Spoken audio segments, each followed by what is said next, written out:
Hello, everyone. Welcome back to another episode of James Bond Bitcoin Live, episode 00. I think it's going to be 28, if I'm not mistaken. And today we have a very special guest, someone from the blockchain community here. Of course, Brian's here, but I have Andre. Andre, please tell us about yourself and the company that you work for. Great, thanks for having me here, James. I'm the CEO and the founder of Blockchain of Things.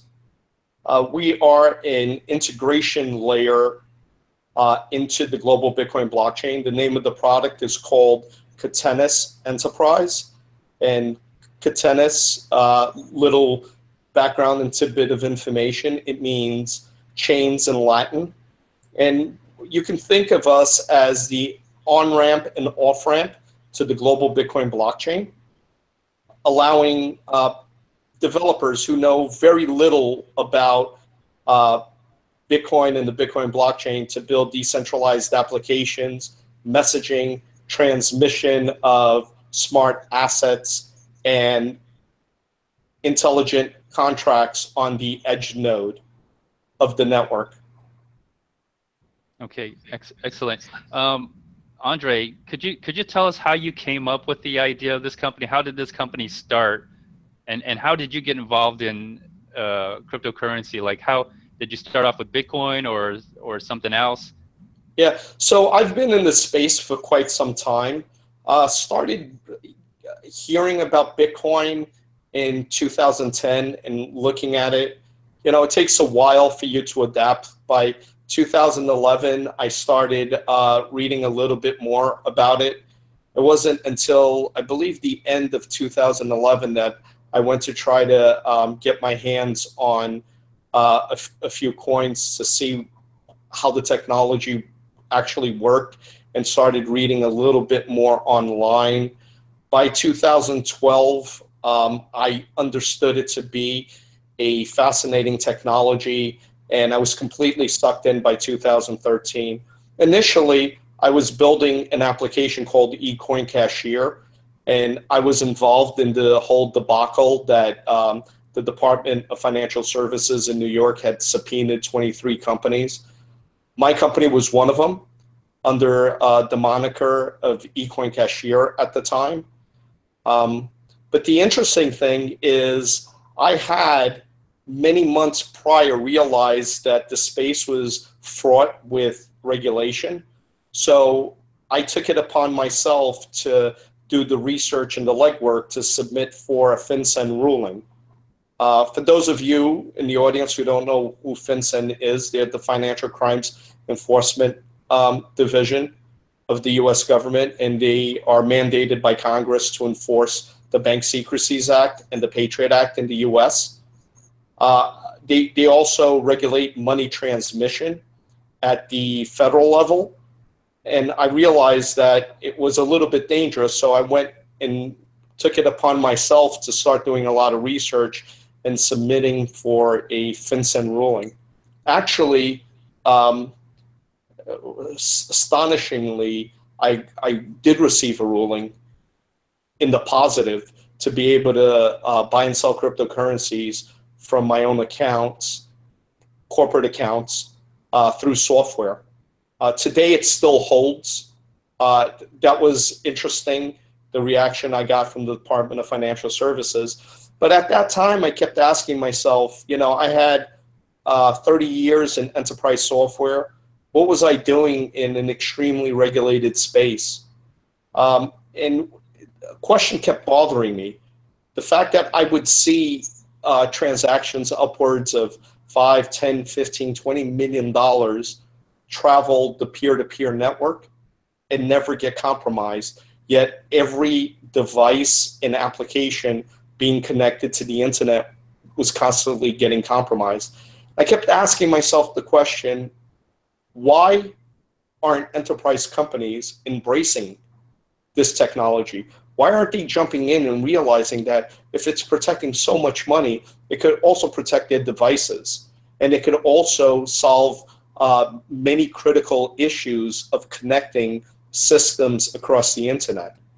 And that was plaguing me, and that's what drove me to start getting a couple of engineer friends together, and we started building prototypes to see if we could solve some of the problems that was impeding large organizations to take advantage of the global Bitcoin blockchain.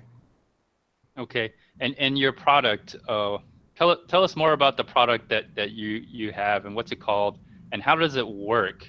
That's what I'm kind of curious. How are you going to use this, and how is other companies going to use your product? If you could explain to us. Yeah, so we've been building it for quite some time.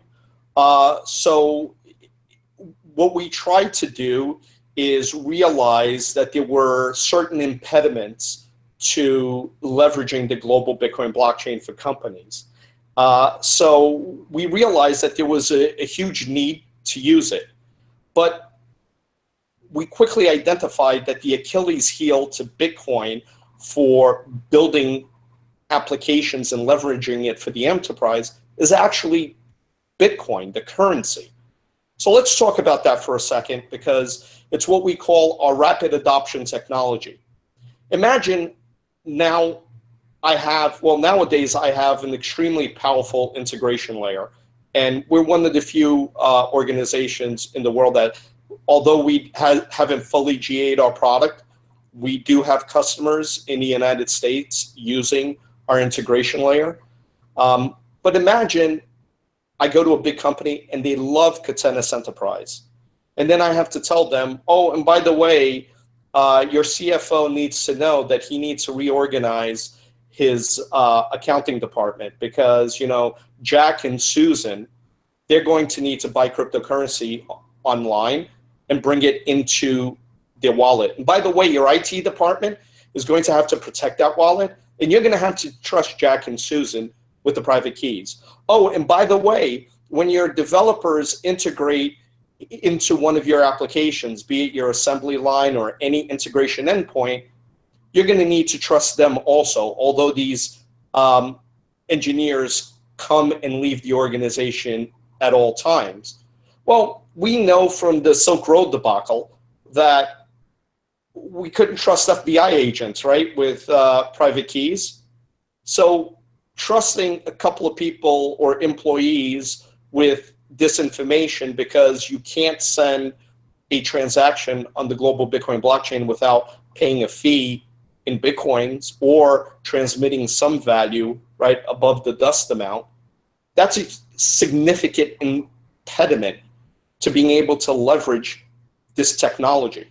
So we set out to abstract all of the cryptocurrency away from the Bitcoin blockchain for our customers. So underneath the covers, of course, we're forced to use Bitcoin because we use the decentralized rail system we know as the global Bitcoin blockchain, right? So we need to pay the transaction fees and we need to pay the dust amount, but we're at a higher level. We're akin to the Lightning Network without counterparty risk. So the heavy lifting we did was realizing that we needed our application to be, number one, decentralized, and number two, abstract out all of the cryptocurrency, removing all liability from a company. So a company could just turn to their engineers and say, here are some integration APIs, just get at it and build the application, and you could do decentralized communication all over the planet, right? So we could scale quickly, but we needed to encode what we call Catenis credits or this crediting system onto endpoints. These endpoints we call virtual devices that you could use on your computer, on your iPhone, on your laptop, on a sensor, in many different ways. And you could send messages across the planet and trigger messages on each and every end node. And this was very, very heavy lifting because we needed to encode the state of our system, right? So our system, you could think of it as a very powerful and fancy wallet that allows you to permission endpoints all over the planet and be able to send information between those endpoints, right? very fast, so we can send transaction really quickly, and we can scale incredibly because we took this approach. And we have no stack, meaning that we don't have a central database or a stack. So most other players in this space, they'll either have their own blockchain that they bolt on Bitcoin to, or they'll have their own coin. And even in there, you got to trust their stack. With us, we've encoded everything, the virtual device, the credits. So these devices can hold smart assets and transmit them. They can react to messages and trigger information, such as turning on a light bulb to executing an incredibly intelligent contract written in any language. So we're not limited by language. Because they represent Bitcoin blockchain addresses, these applications, they sit and they execute and they fire on real world computers, right? At the speed of the processor of the end node in real time. So it's an incredibly powerful system. It's fully functional. We have customers who use it. So we took a different approach. And this rapid adoption technology is really key to having companies adopt this massive, wonderful peer-to-peer distributed network that exists in Bitcoin. Okay, wonderful.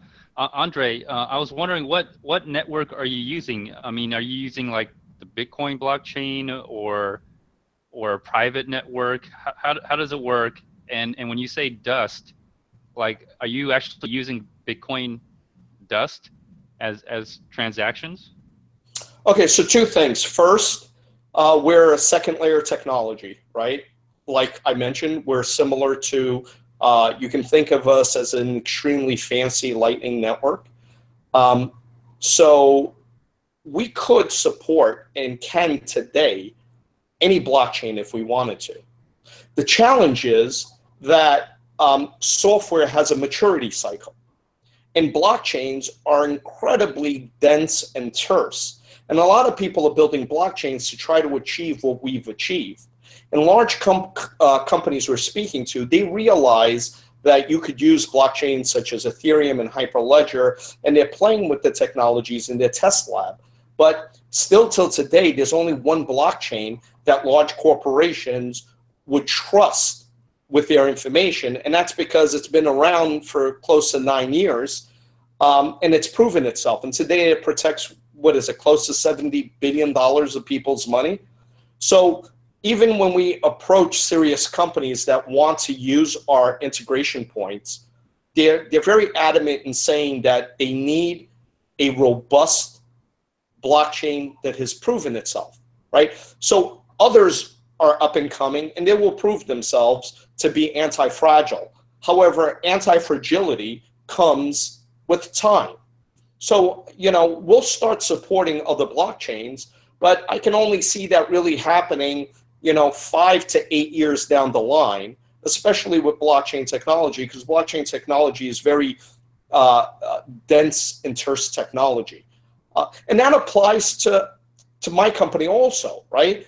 There's a software maturity life cycle. And it's the reason why we've gone the extent to encode all of the information that we have within our system onto the actual Bitcoin input-output system of Bitcoin.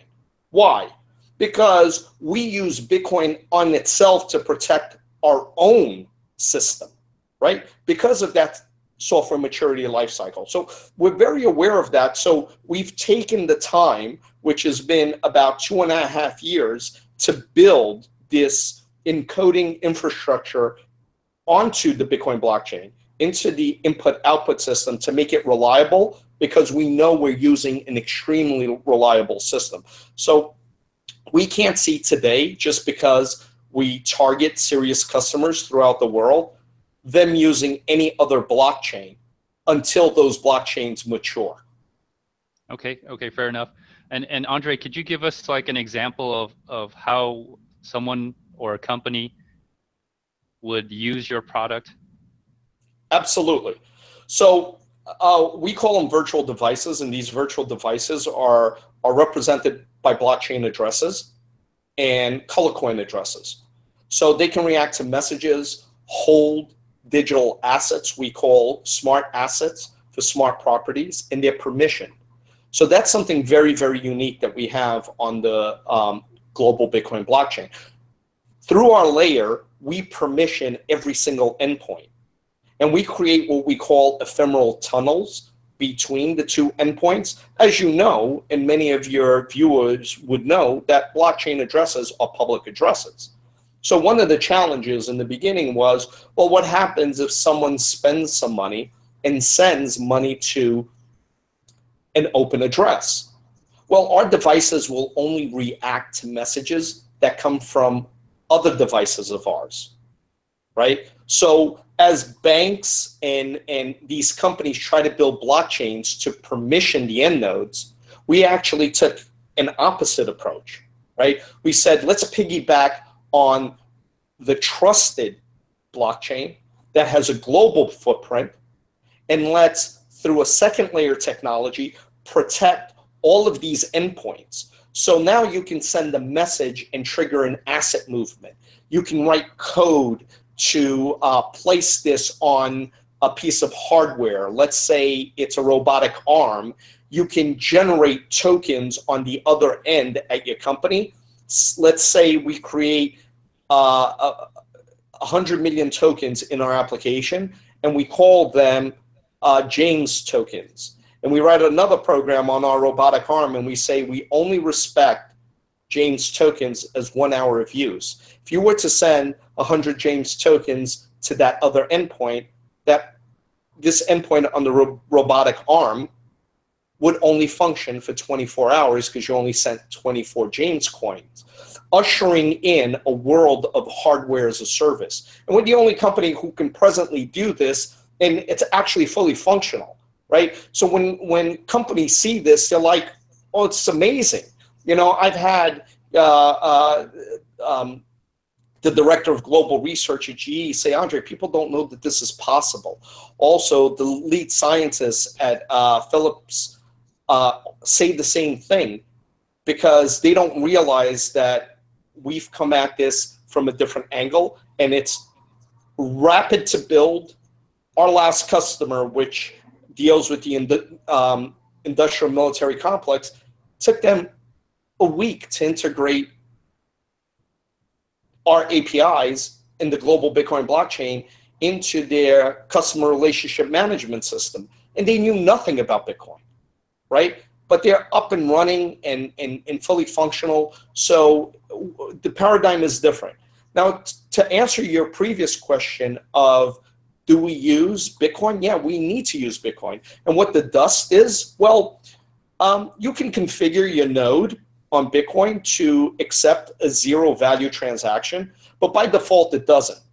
So I would say over 90% of the nodes in the world require that you send a transaction with some amount of value, right? And that amount of value has to be above dust. Dust amount, don't quote me here, but I believe it's 5,600 or 5,800 Satoshis. It's just one or the other. So you can pay a miner's fee, but you can't send a transaction of zero value. So we're required to pay miner's fees and send transactions of above the dust amount between our nodes. And we have self-balancing algorithms that reclaim those amounts, right, for our customers. So that's how we use Bitcoin and Satoshis under the covers. But our companies who use us, they never see that. They never see the cryptocurrency. They don't interact with that. They simply purchase our rapid adoption technology credits in the system that are generated. Sorry to interrupt you, Andre, but is that credit has to be purchased through you? Yes, it does. So we've abstracted out all of the cryptocurrency, and it's a crediting system that's enabled through a blockchain of things token that we use through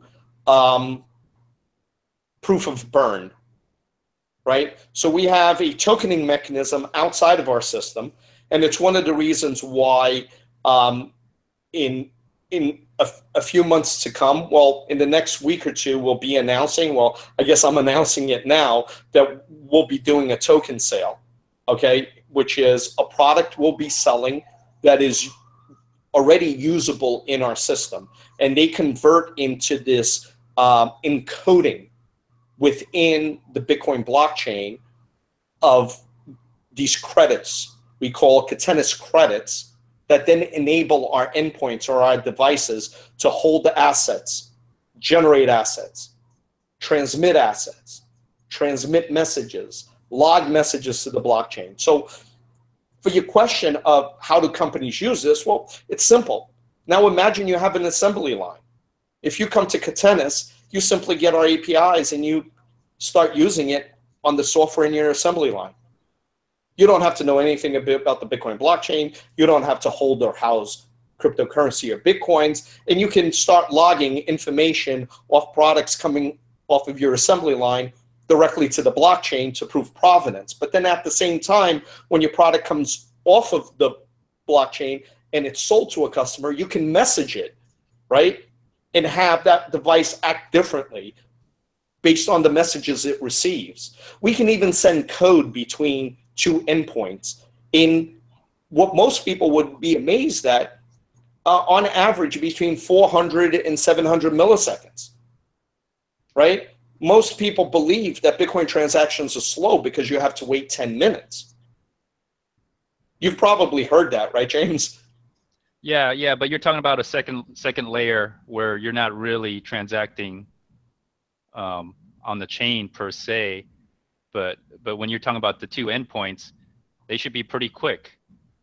You're just sending a message, right? Exactly. So the difference between us and the Lightning Network, for instance, let's give a great example. There's been a lot of hubbub and fighting between two camps on Bitcoin scalability, and I smile at that. I smile at that because I wish the fighting wouldn't happen, but Catenis Enterprise has been able to scale infinitely. We can send 1 million transactions a second, and it isn't a problem whatsoever. And on the other end, we hold both keys, right? And I always like to make an analogy, and I'll make this analogy for your viewers. If I had Bitcoin on a wallet on my phone, and I had a separate wallet on my computer, and my girlfriend turned to me and said, Andre, could you send me some Bitcoins because I want to buy shoes?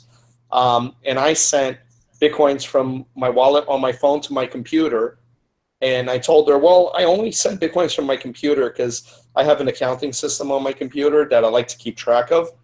And I sat there waiting for 10 minutes. That'd be ridiculous, right? Because the only reason why we wait 10 minutes is because of counterparty risk, because we believe that the other individual who's sending us Bitcoins may double spend us. Well, in the case where I'm sending to myself, that makes no sense, right, for me to wait. So as soon as I receive it on my computer, I can send it to her, right? And because of that, we can trigger transactions across the planet very, very quickly. It makes us very unique, and we create cryptographic tunnels. So we've added encryption to the messages. We've added, our encryption is very fancy. We use what's called perfect forward secrecy, meaning that every single message is encrypted with a brand new public-private key of the destination device, allowing you to do very interesting implementations for industry. Let me give you an example. There is a big problem today with intellectual property, right? It used to be you would create a design, and to reproduce that design, you would need to, create a mold and then tool that mold, and it would cost hundreds of thousands of dollars to produce maybe that part or pieces of that equipment. Well, nowadays, someone with 20 grand can buy a sophisticated 3D printer that even prints metal, and if they get their hands on your intellectual property, they can print that at home, right? So with Catenis, it's different because we can send payloads. And by the way, we're not limited to 80 bytes. We can send Moby Dick, a PDF, a CAD file, to a separate endpoint. And that endpoint, we're encrypting with that endpoint's public key. So only that endpoint, only that printer can read that payload, that CAD file, that document that's sent to it, solving this intellectual property problem for many large corporations, right? So we can do many things because we've added the facilities to protect these endpoints through cryptographic tunnels, right? And it's the reason why today we're yet a small company and we're not releasing our product to GA yet, but lots of corporations are coming to us, and we have corporate customers using our product already. Okay, excellent, Andre. That's fantastic. Can so the second layer that you're building, you could transact pretty fast because obviously you don't need to trust anybody, or there's not a worry of counterparty risk, right? Is that what you're saying? Exactly. And that's why you're able to transact fast, because you're just sending them a message. Yeah, you're just sending them a message. Okay. I kind of don't understand why you need to have it use cryptography in any way. But I understand you said you want to make sure that one endpoint is only allowed to use, the payload, and that's probably why you want it to be use of cryptography, because only that endpoint has the key to open the payload, so to speak. Would that be correct? Yes, that's correct. When you're sending encrypted files across the planet, so okay, we've so added. After they get it, what prevents them from resending it or redistributing? Well, nothing prevents that, right? The developer who develops the compiled program on the other end, let's say inside of the printer, can actually make his piece of software closed, such that it can only read, for instance. So we're the platform, we're the on-ramp and off-ramp to this. So think of us as a closed loop system on a completely auditable network. So if an auditor came to a corporation and said, well, I want to know everything that happened and the messages you sent, of course, a corporation could say, okay, not only are we not lying, but you can audit us through the blockchain. The reason why we're using the blockchain is obvious. Well, let's talk about some of the reasons, right? A lot of studies have 100 billion devices connected through the internet by 2025. Well, today we're connecting them through cloud servers, and cloud servers are centralized. And hackers are attacking the cloud, and the cloud is going down and affecting all of the devices around them. A great example is AWS went down, what was it, 4 months ago? And I couldn't turn on the light switches at my place in New York. And there were doctors who couldn't get into their medical offices with their key cards, and houses throughout the world that used these fancy alarm systems for their home. Their alarms in their homes went down. And it wasn't just websites. Medical equipment started not working, and equipment in industrial facilities. So that's unsustainable. Well, I think it's sophomoric at best to think that we're going to be able to sustain communication through central servers. The same thing happened with the Dyn DNS attack, right? That brought down the internet for North America. What was it, in November? This past November? The internet went down for 2 hours in the morning, 1 hour in the afternoon, and 1 hour in the evening. Well, let's look at Dyn. Dyn is arguably has one of the largest infrastructures, internet infrastructures out there. And they're susceptible to hackers. Now imagine most companies. Most companies believe that redundancy is, 3 or 4 load balance servers. So decentralization is required. So you're offering like a decentralized kind of system. And how would it be decentralized? Let's talk about that. How is that system set up that you're proposing with your product? Could you tell us more about that? Like who who has the information, or where is the information stored? Like, does each device have a complete information, or a complete storage of information? And what are they, just bouncing off each other? Yeah, well, not exactly. So you could place what we call our gateways on an intelligent device, like a Raspberry Pi. You could do that. You can place what we call our decentralized gateways. But one needs to understand how traditional IoT works, right? So people have this idea that devices speak willy-nilly to the internet. Well, when we work at companies, even humans, we don't speak willy-nilly to the internet. We go through routers and firewalls and reverse proxies and things of that nature. So what would make anyone think that your light switch or your Alexa or anything speaks willy-nilly to the internet? They speak through what are called IoT gateways.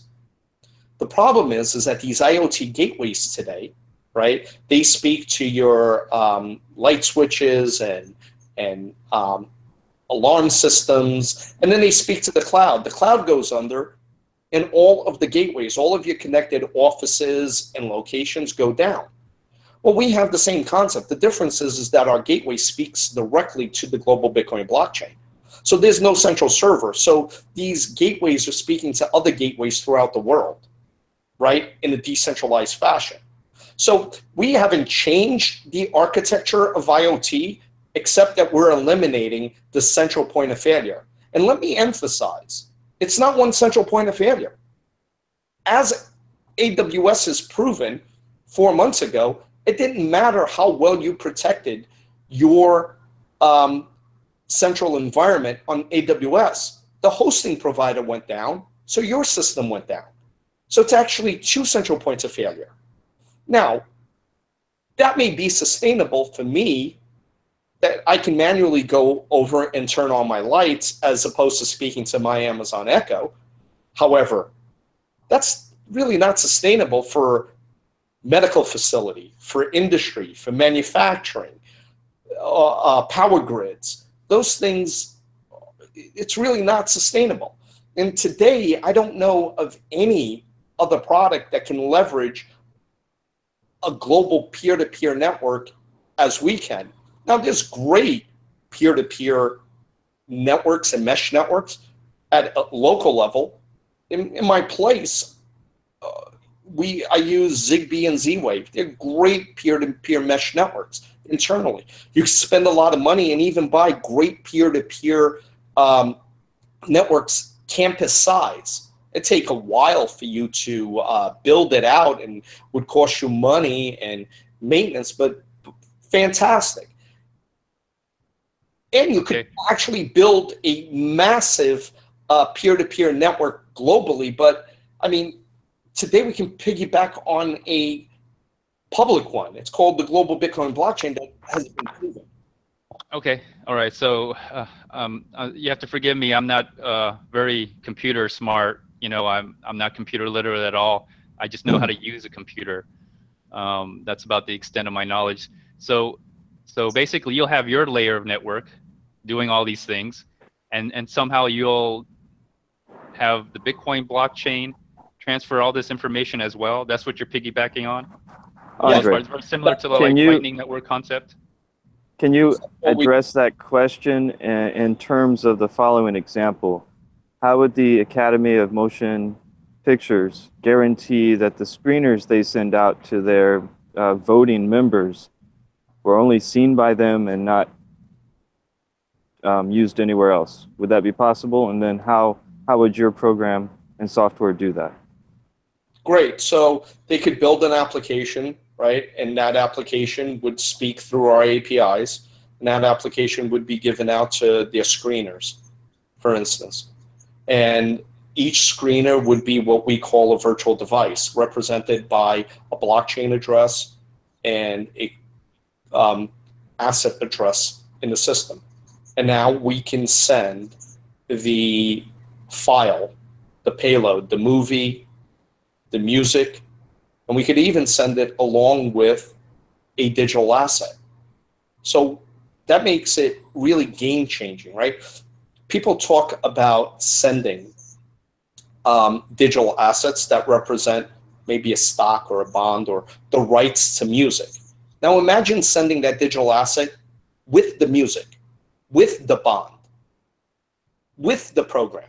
And that's what Catenis allows. What we can do is game changing, right? Completely different from the approach others have done. And they're doing a lot of these approaches on secondary and tertiary blockchains that haven't proven themselves yet. We're doing it on the strongest one on the planet. So we're completely different. We sort of flipped the switch on things. I think a lot of the financial institutions that are involved with R3 realize that we could permission, encrypt, obfuscate the transaction. We obfuscate every single transaction. Think about it. Every single thread is a brand new public-private key, right? Every single thread is encrypted. Every single new address associated with that end node, because we're creating a new public-private key, is permissioned. And we even go further. Our end nodes produce what's called a red confirmation. So we generate, when the end node reads that file, let's say for motion picture, we generate a red confirmation receipt and we send it back to the initiating party, cryptographically proven that maybe the screenwriter or whoever it is who's receiving that file, their endpoint read it, their application that was built read it. So it's incredibly powerful. I would love to come back on your show where I can give you a full demo of the product working live. That'd be great. I like to see it. You have to forgive me. Sometimes, you know, I don't quite understand stuff. Although I kind of do understand Bitcoin somewhat because I use it. But then again, I learn by doing. So maybe we'll have to see your product in action and see how it could be useful. Let's talk about the crowd sale or the token sale. And I know we talked about it before in the pre-show. I was wondering how are you going to do it, but after talking with you, it seems like you have your own platform to do a token sale. So I'm assuming you're going to generate your own tokens to sell to the general public for fundraising? Yes, we are. Our tokens are an enhancement of the colored coin protocol within our system. We're actually thinking of doing it based on Bitcoin colored coins in general. That hasn't been finalized, so I don't wanna finalize and say that you know, it's going to be colored coins, the tokens we send out, as opposed to ERC20s. Today, the system consumes and burns based on the color coin protocol. So we don't want to change the system to what it is today, but our token sale is just selling of a product, but it's unique in many ways, just like our product is unique. Why do we believe that our sale is unique? Well, first and foremost, we have a functional product with customers, but there are some ICOs out there that actually have the same, right?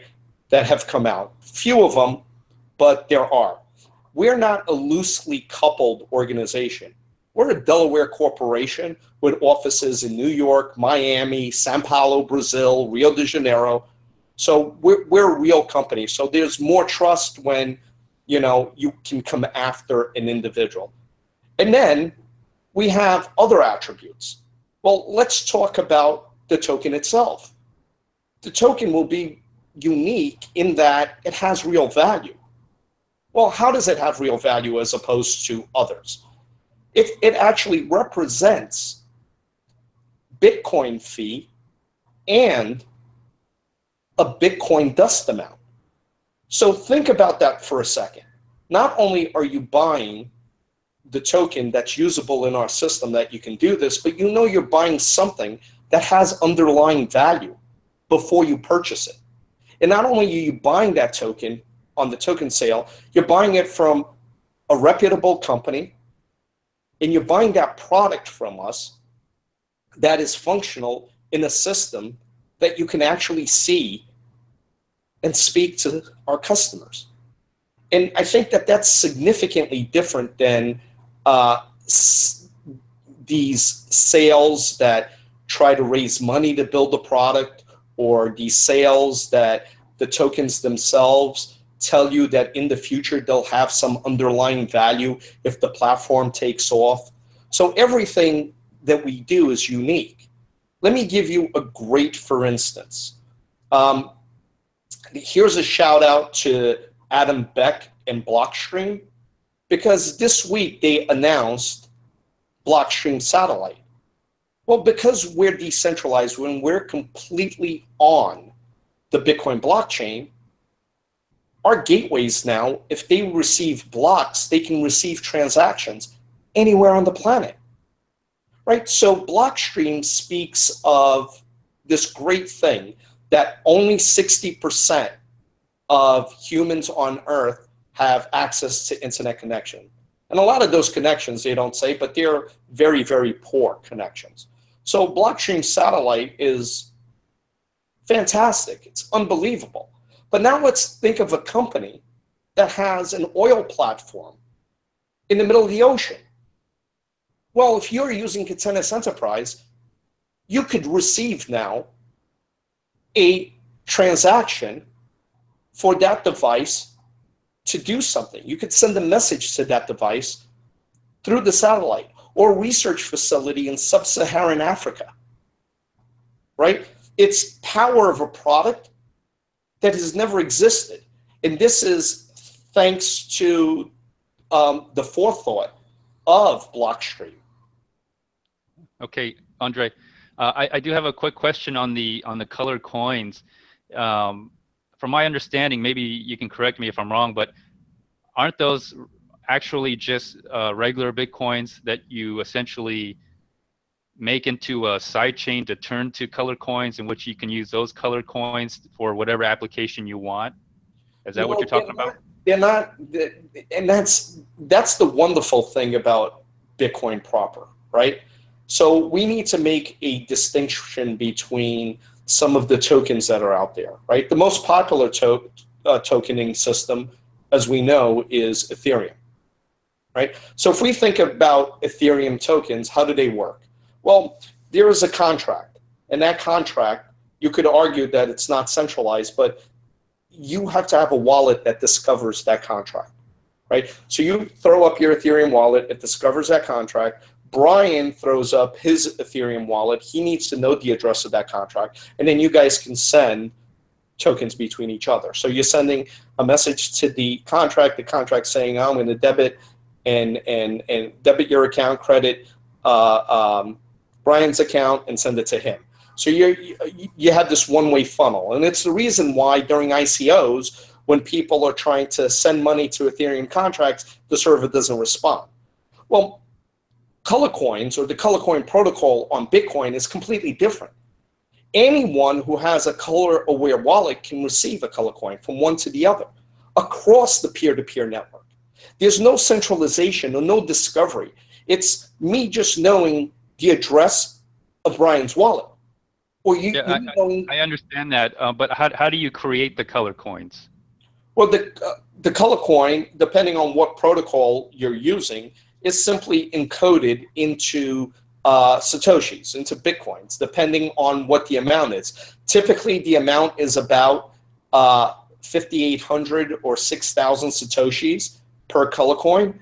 Why? Because they want it to be above the dust amount, right? Remember I said that you need to send a transaction that isn't of zero value, and that transaction needs to be above the dust amount. So it's encoded into the Bitcoin. So in essence, you're sending small amounts of Bitcoin to everybody that are indivisible. Right, but don't you need a Bitcoin or some Bitcoin to create a color coin? Yes, you do. Yes, you do. Right. And that's the exact reason why I'm saying that our tokens have underlying intrinsic value. Because when you can, with one Bitcoin transaction with the color coin protocol, create 4 quadrillion color coins. With one Bitcoin transaction, you can create 4 quadrillion, right? So a person who is using our tokens to generate more smart assets on Katenas, they can build an application and run their own business with their own assets. Think of someone creating an app and then using a blockchain of things token to generate 1 billion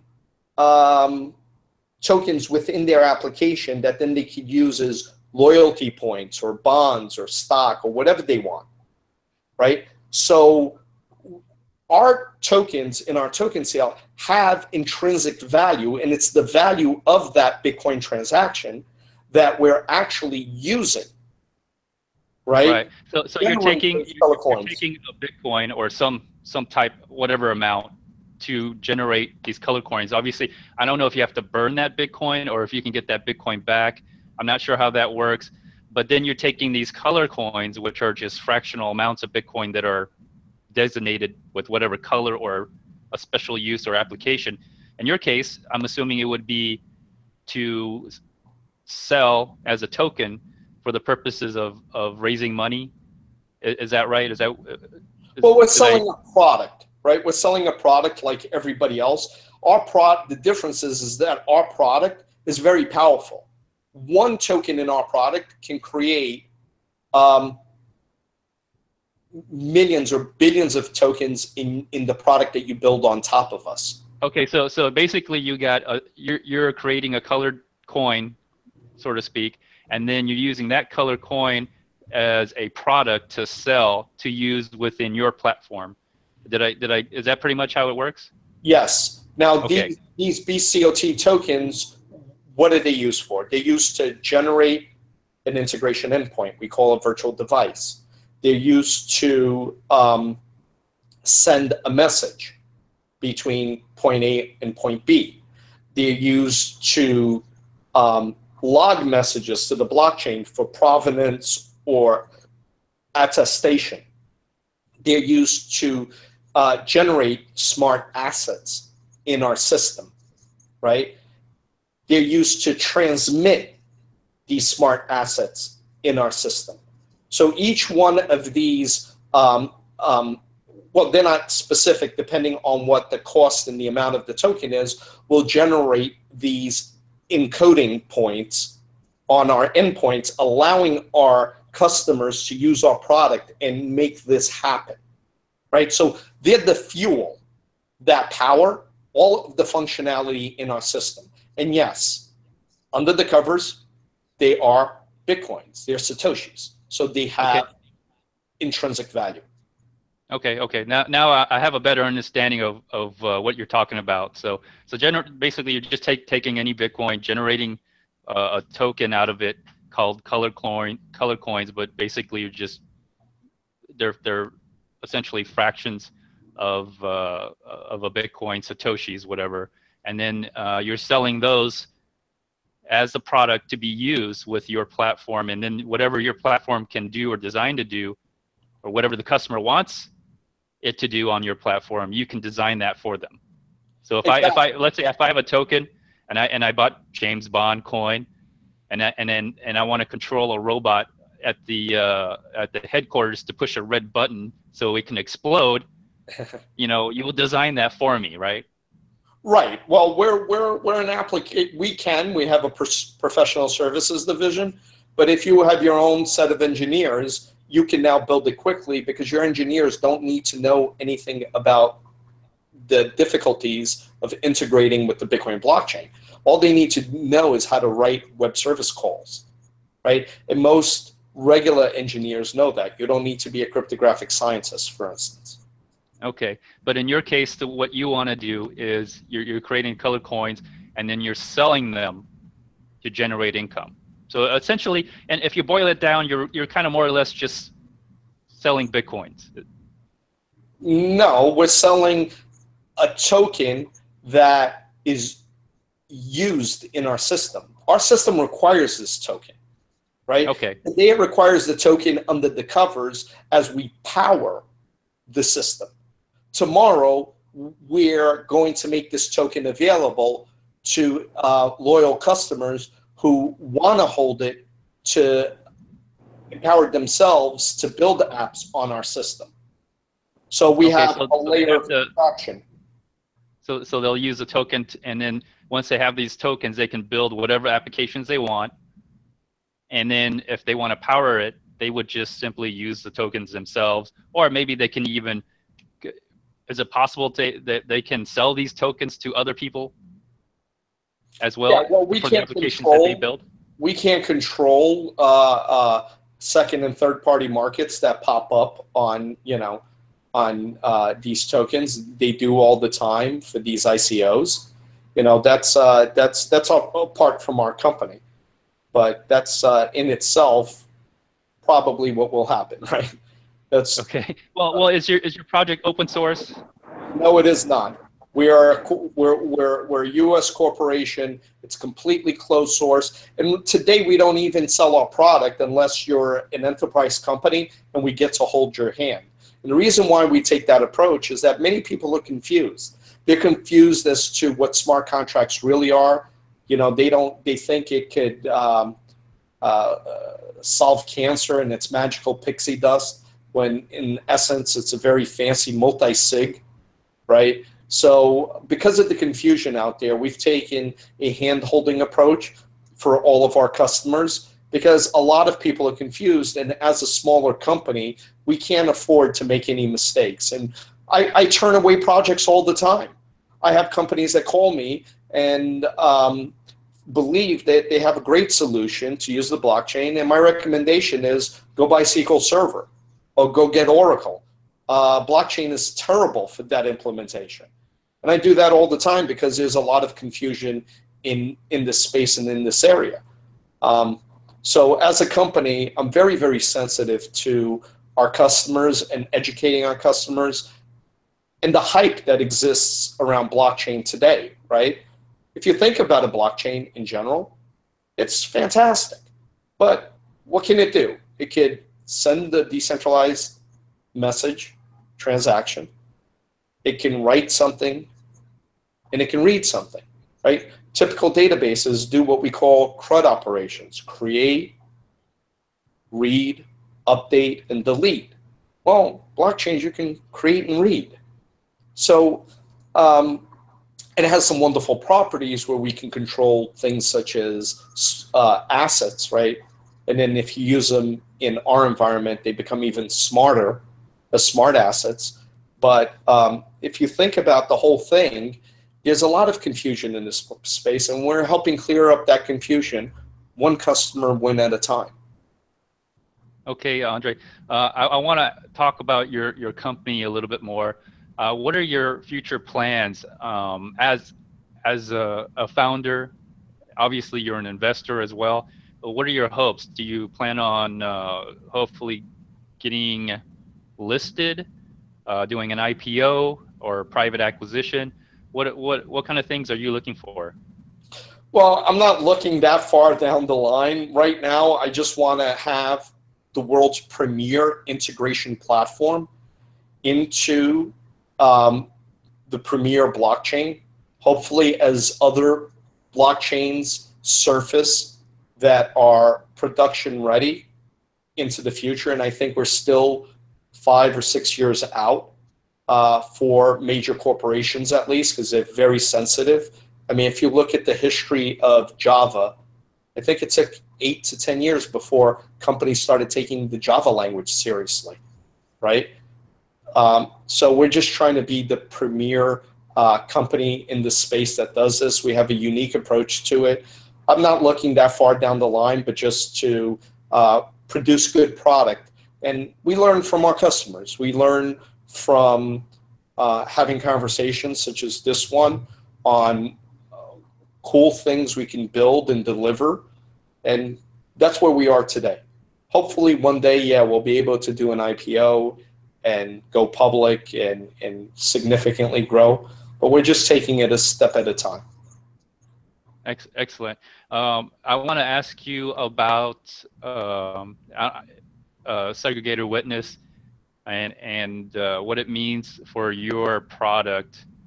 Does that help or does that not make a difference? Because I've heard of color coins for a very long time. I've never seen it in action. And so I just want to hear your thoughts. I really believe that segregated witness is a great thing for Bitcoin.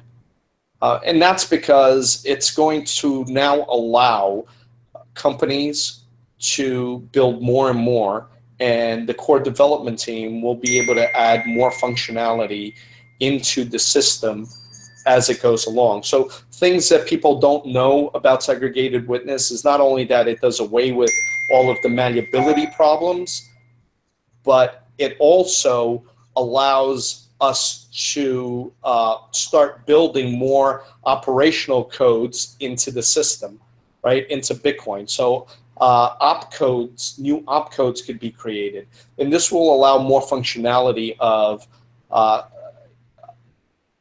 the type of smart functionality on chain that companies can take advantage of, right? So if we look at Ethereum today and we look at Ethereum's killer application, there's only one I can think of, which is creating tokens.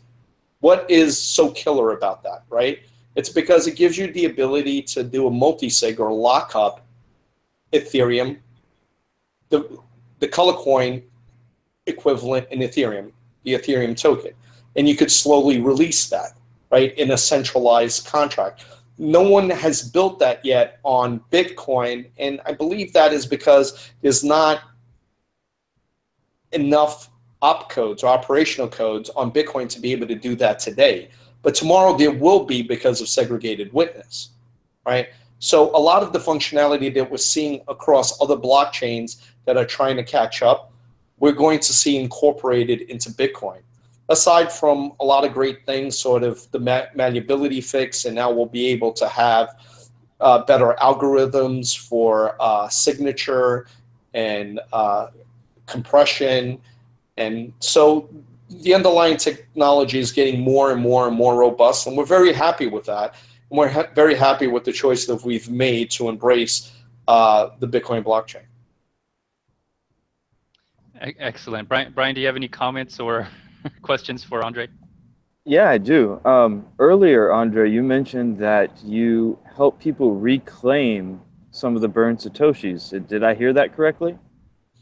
Well, not the burnt Satoshis. One has to understand that in our system, right, our system is highly complex because we've encoded things into how Bitcoin works. Bitcoin works with an input-output system. For those of you who aren't technologists, you can think of an output as a credit and an input as a debit. An input spends an output, right? So your debit, what you spend, right, spends the money you have in the bank, your credit, right? So we've encoded that, but we need to send, remember, above the dust amount, to an endpoint. So let's imagine for a second, let's make an analogy that I have a device in Beijing and one in New York, and they're communicating decentralized to each other, right? Well, let's assume that the one in New York only sends messages to the one in Beijing. Well, if it starts sending a lot of messages, that's a lot of dust that accumulates on the Beijing device, right? Our customers aren't the owners of those Satoshis that accumulated, that now become a lot of Bitcoin. Katenis is, blockchain of things is. So we have to rebalance that. So we need self-balancing algorithms to reclaim those back to our central system, our ownership, because we're using the global Bitcoin blockchain as a rail system, right? It's really a decentralized peer infrastructure, right? I think in the future, it won't matter.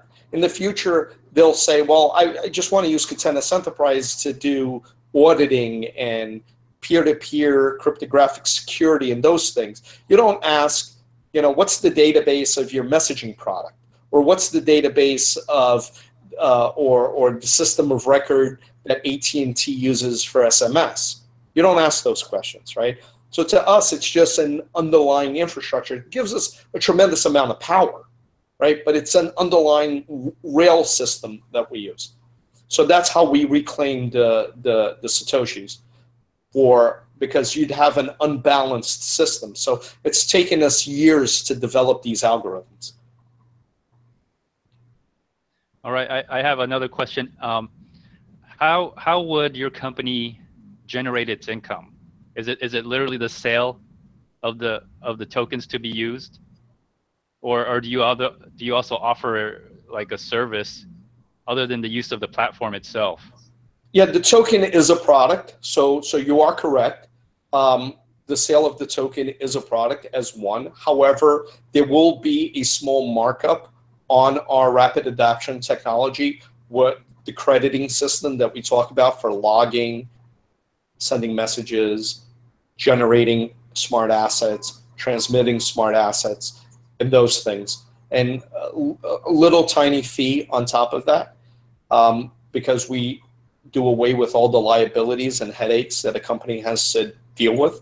So we believe we can make a generous income that way. Excellent. That almost seems like you're just more or less reusing these colored tokens as they're being used. They're coming back to you, and then you're putting it out there again to be bought up. So, well, that's what really makes our token sale unique, right? And what really makes it unique that I didn't touch upon, not only does it have value, but our tokens are getting burnt in our system. So our tokens get actually used up in our system. So there's less and less over time. So for loyal customers, it makes it very attractive for these customers to hold these tokens, right? Because we actually have cryptographic proof of burn. Because, okay, so they don't get recycled, they get burnt. Like literally, once you use these tokens, they're gone? They're gone, yes. The underlying value of the Bitcoin in it isn't, but the coloring mechanism of it is destroyed, cryptographically provable, meaning that there will be less and less tokens. So there's a lot about our product that we're selling that's attractive to the traditional consumer that would consider a token sale or holding on to tokens. Right, there's the intrinsic underlying value. There's the fact that they're actually over time, as our platform becomes more popular, less and less of them. There's a true application that solves massive problems for IoT today. So there's a lot interesting that we're doing that is rather unique in the space. Okay. So if a whale came along and purchased a ton of the tokens, is it possible for them to lock it up to where your corporate customers could not properly use their applications they built? No, it wouldn't, because at the end of the day, we would accept the value of the token, and the value of our transactions wouldn't change, and the token would skyrocket in price, right? So if the token were $1,000, the value of our transaction will be whatever the value is of a very, very, very inexpensive Bitcoin transaction. Because we don't expect our transactions to be on chain inside of 10 minutes. Today it's optimized for an hour, but we're thinking of moving that to 24 hours. Why? Because in reality, our transactions are only used for auditing purposes, because they can trigger devices cryptographically instantly across the planet. And an auditor doesn't knock on a company's door and say, oh, tell me what occurred in the last 10 minutes. An auditor doesn't even knock on a company's door, government regulator, and say, tell me what happened last quarter, because large companies take over a quarter to close the previous quarter's books, right? And we can aggregate transactions, meaning we can blast out hundreds of transactions, aggregate them into a control document, into a Merkle tree and put that Merkle root onto the blockchain, controlling all of those transactions, reducing the cost of our messages to, thousands of a penny of a Bitcoin. So we're very unique in many, many ways. All right, we're past an hour, and we're probably going to wrap it up here soon, unless you have something else to say, Andre, or you like to share anything else. We haven't officially launched our token sale. It's going to be coming, so you can visit blockchainofthings.com in the near future, probably in the next 4 or 5 weeks, and we'll start disseminating some documents out there. You can join slack.blockchainofthings.com and join our Slack community, and we'll be launching a forum to speak about a lot of these things also. So thank you so much, James, and I look forward to joining you in a future episode where I can actually show you the functioning product. Excellent. Thank you for coming on, Andre. I appreciate you answering my questions and Brian's question, and being on the show to explain what you do, because at a glance, I have no idea what you do other than it says blockchain of things, which a lot of people, I do have to admit, have a lot of confusion about this space. And they probably don't know what it is that you do or how you do it. But after today, I kind of have I have a better understanding, and I hope things work out for you, because colored coins have been talked about since 2013, as far as I know. I have not seen it being implemented yet. I don't know what the pros and cons are.